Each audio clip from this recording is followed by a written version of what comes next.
Greetings. Our Frederick Riddle here with another issue of Christian News and Views. And this is episode 258, and this is Wednesday. Well, this is a very brief one today, but President Trump on Tuesday afternoon hosted the Republican senators for a Rose Garden lunch as the government shutdown hits its 3-week mark with no end game in sight. He discussed the ongoing demolition of the White House East Wing and took time to rip Senator Rand Paul, a Republican from Kentucky, who was the only Republican senator not in attendance. We're just missing one person. You'll never guess who that is, Trump said. He automatically votes no on everything. He thinks it's good politics. It's not good politics. Another Senate vote on the House bill will take place Wednesday amid increasing pressure to reopen the federal government. So here is my view on this.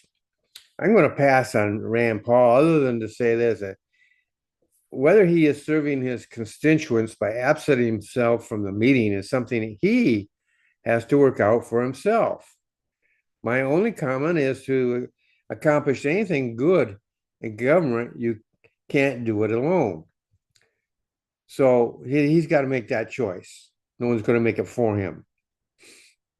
So meanwhile, as President Trump and the senators were actually seriously speaking of the issues at hand, creating an ongoing strategy and how things are going to work out and so forth, the Democrats are literally making a spectacle of themselves. They even have some of people closer to my age out dancing in the streets. Now, it was kind of entertaining. But these are people most likely, I don't know, I didn't hear any interviews with any of them, but I'm most likely they're probably a little bit younger than me, and they are probably of that generation which um,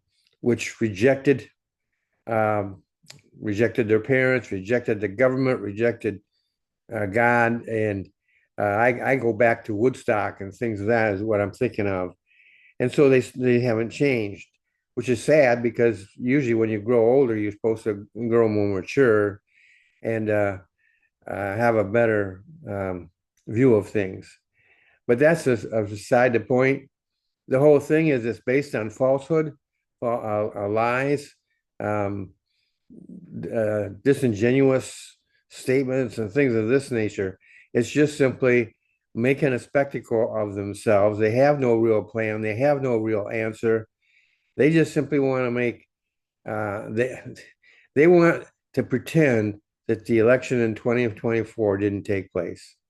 And so, and all the things that Trump has done since then haven't taken place. American people don't agree with him. Poll after poll is starting to reflect that. Now, I heard another thing here that Senator Bernie Sanders claims that Trump owns the media. And that's absolutely funny, folks. And the media is his enemy. The media is subscribes actually to the idea of anything but Trump. um, they don't like him. They have they'll do interviews with him and put on a smile on their face, but they don't like him, and they'll twist his words to say things that he never said, and they'll say things about him that are absolutely untrue, but they'll make it sound like it's true, and and if they say it often enough, they believe it. The media is not owned by Trump. The media is in the pocket of the left.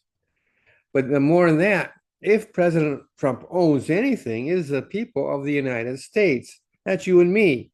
Now, he doesn't own us, but he certainly is doing the right thing over and over and over again.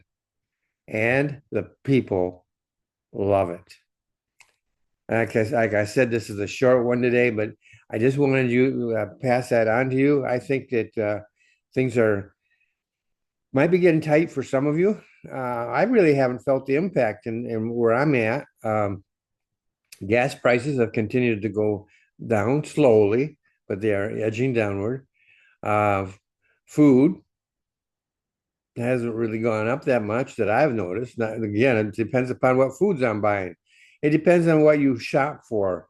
You may have to adjust your thinking.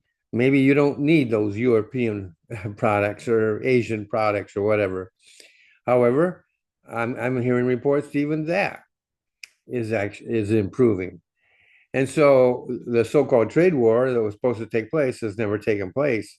Most of them have, almost all of them have fallen in line, and the United States is the beneficiary of all that. So we just can't have to keep sticking together and pray, ask God for guidance, wisdom, and abundance and provision, and in the same time, just hope that the Democrats, those on the left, come to their senses. Well, we that's it for today. I'll see you in the next episode.